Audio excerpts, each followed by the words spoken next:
Panyasa Voice Box Bambo Muhammad Zuber Hassan akupempha kunena kuti mtsogoleri wa dziko lino wolemekezeka Profesa Peter Mutharika agwiritse ntchito mphamvu zawo komanso malamulo amene amapatsa mphamvu ngati president wa dziko lino kuti afufuze kuti ngongole zimene boma la MCP limatenga ku mayiko osiyanasiyana ngongole zimenezo zidagwira ntchito yanji yopindulira Amalawi. Ngati sidagwira ntchito yopindulira Malawi, aliyense amene adaba ndalama za boma agwidwe komanso azengedwe mulandu, akapezeka olakwa akakhale ku ndende. Komanso nkhani isangothera pomwepo, Mr. Zuber Hassan afuna ndithu kuti pakhale kafukufuku wapadera kufufuza imfa zosiyanasiyana kuno kwathu Malawi, monga imfa ya olemekezeka Clement Chiwaya, bambo Allen Witika komanso zimene zinachitika ku Chikangawa. Ndiye kalimozi pano Panyasa Voice Box timve kuti bambo Zuber Muhammad Hassan ayankhula bwanji nkhani imeneyi, ndipo akamaliza timati musangochoka mutuze maganizo anu in the conversation below pompano Panyasa Voice Box. Yes.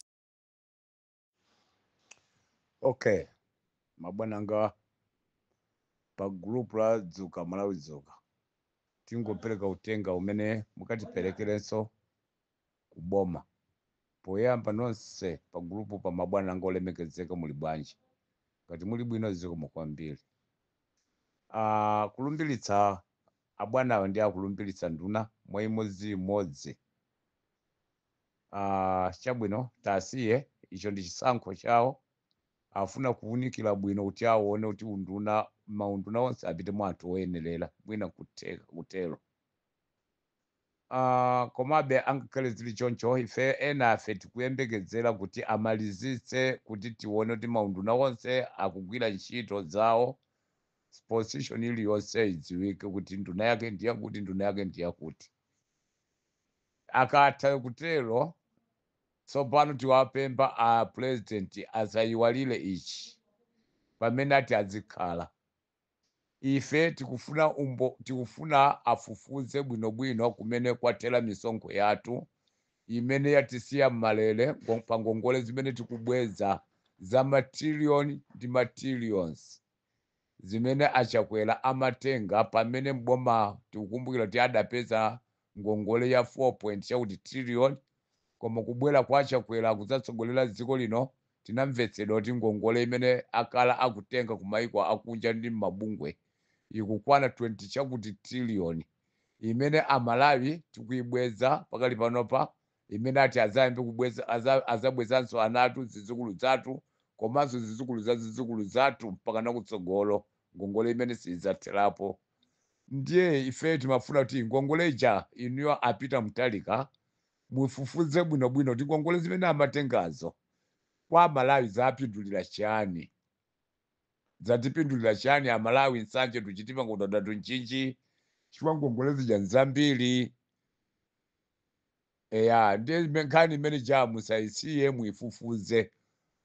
Koma ngati sinagwire bwino ntchito yake yagwirira m'matumba mwa anthu, ndalama zimene zathera m'matumba mwa anthu pogawana misonkho ya ife nkumavutika, Amalawi osaukitsitsa nkumavutika ndi kubweza ngongole, koma ena atakutitsa mimba zawo. Pempho lathu ndi lakuti chonde apita mugwiritse ntchito malamulo ngati inu amene muli profesa wa za malamulo, komanso inu amene munalumbirira kuti mudzalemekeza malamulo oyendetsera dziko lino.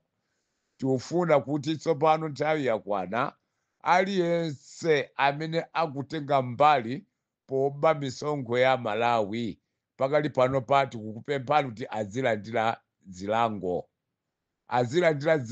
ngakhale atabweza ndalamazo, ngakhale atalandidwa kaya ndalamazo kuchita zolandidwa, koma ngati mutaona kuti papezeka umboni wokwanira, tikupemphani kuti azigwiranso ndende. Pempho langa ndikutero ineyo Malawi okuzidwa, komanso ngati ineyo mwini wake amene ndili mpaka mopoti ndikoza kulankhula maganizo anga, ndikutumiza utenga kwa inuyo ngati mtsogoleri wa dziko amene timakupatsani ntchito ya malandira ndalama misonkho yathu. Pempho limene limveke, muyenera kutero. 2, ineyo ngati Muhammad Zuber Hassan kumpoto wa boma la Mangochi kumakanjira kuno, ndikufunisitsa ine sindine wakubanja, ndinenekaye motero, sindine wakubanja kwa Dr. Chiwaya, sindine wakubanja kwa malemu Dr. Chiwaya mzimu wake uziutsa mumtendere, koma ndine munthu wokhuzidwa ndi imfa ya Dr. Clement Chiwaya. Ndimati ndikupempheni a president pa imfa imene ijayo tiufuna muvike kafukufuku woti amalawi timve zoona zenizeni pa imfa ya Dr. Clement Chiwaya. Kuti kodi ndizoonadi zimene ankanena zija kuti adaziombera yekha, kapena anachita kuomberedwa ndi anthu ena. Ndimafuna titadziwa zoterozo. Malawizo adziwe zoona zokha, akubanjanso adziwe zoona zokha. Angakhale akubanja wanangosisiya kuti abasi izi akudziwa ndi Mulungu, koma masupporters ochuluka mdziko muno tikufuna chilungamo chioneke. Achainakewo anangobereka mwana uja ndi wawo, koma mwana uja ndi chida cha boma. Clement Chiwaya uja anali chida cha boma. Ndiye ifeyo ochuluka amalawi tikufuna ichioneke chilungamo. Makolo ake aja mwina anangosisiya m'manja mwa Mulungu chifukwa chongoti basi Mulungu ndi amene akaweruze, koma ifeyo ochuluka amalawi tsanje tuchitima ngodada tuchinji pofuna kuti izi zisadzachitikenso zomangopana mwachisawawazi. Tikufuna chilungamo chioneke, boma ligwiritse ntchito chilungamo monga mmene adalumbirira kuti adzalemekeza malamulo. Apita Mutharika kuti ntchito imene tikupatsani mpaka namutiuze za imfa ya Dr. Clement Chiwaya, kuti kodi munthu uja adaziombera yekha parliament kuja kapena adachita kuomberedwa. Muliuze dziko, mutafufuza dziko kwambiri. Number 3, tikufuna tidziwe za imfa ya Mr. Witika.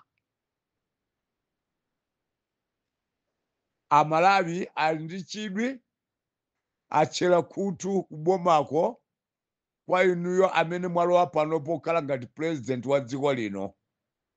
Monga ndadinakale amene munalumbirira kuti mudzalemekeza malamulo, komanso palibe amene azakhale pamwamba pa lamulo. Pempho langa ife amalawi nsanje tuchitipa ngodadatu mchinji, tikufuna imfa ya Mr. Witika timve zoona zake, chifukwa pali ena amene anaganiziridwa mpaka ukalowa ku ndende, anakhala kwa alimande miyezi ingapo, kenaka tinamva kuti atulutsidwa pa belo. Ndiye pempho lathu tikufuna imfa ya Mr. Witika mwifufuze kuti anafa ndi ngozi kapena anachita kuomberedwa. Ngati anaomberedwa, anaomberawo ndi ndani? Nanga ngati anaombera, amene anaomberayo anayamba na chiyani, adalakwira na chiyani? Tikufuna timve ndipo tifufuze, chifukwa amalawi ali chelo kuti amve nkhani zimenezo. Number 4, tikufuna nkhani za achina Dr. Clement achina Dr. Saulos Chilima, Maishanil Muluzi, komanso ndi mapilot aja ndi mabodyguard aja. Tikufuna kagwedwe ka ndege kamene kaja kamene ananena achakwera kuti ndege inagwera kowirira. Mboni yakenso ndi wamkulu wa asilikali amene anachitira umboni. Pempho lathu pakali panopa tikufuna mutitani inu a president Professor Arthur Peter Mutharika mukale pamwamba, mukale pansi pa malamulo, komanso mulemekeze malamulo monga mmene munalumbirira. Imfa ya anthu amene aja muvike akafukufuku afufuze mpaka na chilungamo amalawi achipeze ndipo timve. Koma ngati pali anthu ena amene adapisilirapo dzanja lawo kapena amene adalivika dzanja lawo pakupha kwa anthu, pakupedwa kwa anthu amene aja, tikupemphani inu ngati president musazilekelere. Ino si nthawi yolekelera. Ngati muti ayolekelere, amalawi sazakukondaninso ndipo sazakuvoterani, adzakhala okwiya nanu kwambiri.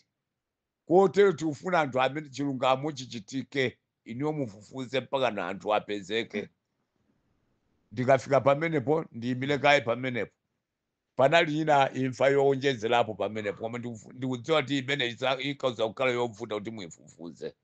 Mwinanso ndikuteka imfa za anthu amene asimuzifufuza chifukwa cha imfa ya brother Njauju amene anaphedwa ndi kuotchedwa galimoto yawo kutandire, koma munthuyo kukapezeka manda ake kukayika mu mpanda mwa nyumba ya boma. Timafunanso ife ngati Amalawi pa chilungamo pake, inuyo ngati a president amene munalumbirira kuti muzalemekeza malamulo oyendetsa dziko lino, simukufuna kuti anthu azingopana mwachisawawa. Tikufunanso imfa ya Mr. Njauju mukhazikitse kafukufuku kuti anthu asasiye kukayikirani kuti imfa imeneja inakonzedwa ndi boma lanu pofuna kubisa umboni wa kubedwa kwa chuma misongo ya Malawi mwankhaninkhani m'boma lanu la DPP inuyo abwana adapita Mutharika. Kuti achotse anthu chikhayiko kwa inuyo mukhazikitse kafukufuku woti azafufuze za imfa ya Mr. Njauju kuti anafa chifukwa chani, kodi anafa ndi ngozi ya galimoto anachita kuphedwa, kuti mpakana chilungamo Amalawi azachipeze. Mukapanda kufufuza imfa ya Mr. Njauju tikudziwa kuti imfa zonsezi zakhala zovuta kuti mufufuze, chifukwa chochi chidzakona ngati kuti mukudzichinjiritsa. Ndiye pofuna kuti mukhale kampango woyera kumimba, chonde please tikupemphani ngati inu a president amene munalumbira kuti muzalemekeza malamulo, ifeyo tikufuna tipeze umboni wapoyera pa imfa ya Mr. Njauju amene anali director wa Anti-Corruption Bureau. Tikafika pamene popo ndibayima kaye kuti nkhani imeneyi ena ndi ena ayiperekeranso m'magrupumu kuti ichitire umboni kuti mwina mwake zimene ndalangulazi ngati ndizomveka achitira umboni, ngati zozamveka basi chocho ndi mmene zimakhalira. Koma madandaulo awa ndi aine amene ndimafunira dziko langa kukhala dziko la chilungamo komanso ndiloopa Mulungu. Mulungu akudalitseni. Zikomo kwambiri Amalawi nonse nsanje tuchitima ngodota tuchinji zikomo. Komanso inuyo ngati a president kufunani mafuno abwino pamene mukupita kokatitumikira ife Amalawi, mutitumikire moona mtima, mosatipondereza, komanso ndi molemekeza malamulo. Mugwire ntchito zanu mosakondera chipani, komanso mosakondera wina aliyense. Mugwire ntchito yanu kuti Amalawi azakhala akukumbukiraniso kuti mbiri zanu muzasiye zabwino. Zikomo kwambiri.